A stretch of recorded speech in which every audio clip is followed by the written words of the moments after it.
So there's 7 set of what we call cognitive readiness competency, which you can develop to be able to successfully confront these ill-defined, high-intensity challenges in the complex, dynamic, and often ambiguous modern business world. So the question is, what are these 7? So let me go into these 7 in detail. Number 1 is what we call mental cognition. Is the ability to recognize and regulate your thoughts and emotions successfully in the face of those challenges. So what does it mean? It means that you need to develop your emotional and social intelligence. So both your cognitive ability and your emotional connectivity. So you need to have both emotional and social intelligence. Not only enough to have a high IQ, you need to have high EQ and SQ, social intelligence. That's number 1. So it's about mental cognition skill. Number 1. Number 2 is what we call intentional control, or as we call it, focus, or as that is what Daniel Goleman talked about, focus, or being present at work, in your situation and leadership role. How do you manage and focus your attention to the issues and the business challenges at hand? This is very important because we are faced with tremendous challenge every day.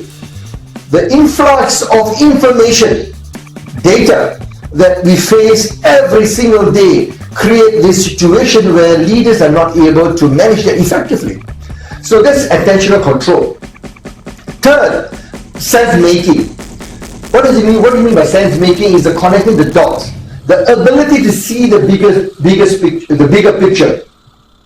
Ability to see the forest, not just the tree. So this is the challenge that leaders sometimes, we're so bogged down into the operational issues and challenges, we're not able to take a step back and see the bigger picture. So that's what we call the sense making. Fourth of the cognitive readiness skills called intuition. Now what do I mean by that? It's about checking your gut. Sometimes you have this situation where you are faced with a challenge. You have all the information in front of you, you read through all the facts, all the report, all the data, but you still feel my gut feeling tell me otherwise. I'm just not comfortable. So it's okay, sometimes you need to rely on your gut feeling, but it's important to be mindful. Do not allow it to overrule your mind. So you need to have a balance. You need to use your cognitive ability, think through, evaluate those information. At the same time, you need to rely on the past and use your gut feeling and then decide what is the best way forward. So the fourth competency of intuition is important, and we're all familiar with it, about our gut feeling. The fifth competency is called problem solving. This is where many leaders are familiar with. We face with everyday challenges. We need to make decisions with all the various challenges that we are facing. So question is, how do you develop this analytical and creative method to solve a challenge?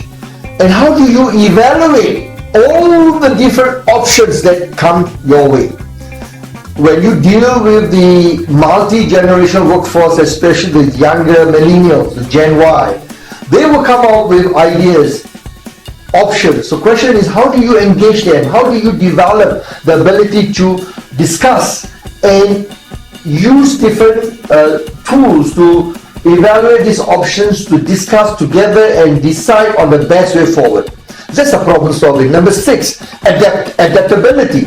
That is a critical competency, especially in the VUCA world, because that is talking about the willingness and the ability to change in view of the shifting condition in the VUCA world.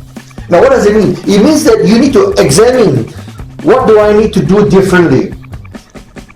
Do I need to reassess my leadership values and principles? Do I need to change our business processes, our internal system, to be able to respond to the external environment? That's adaptability. And of course, number 7, the last most important to me, is about communication.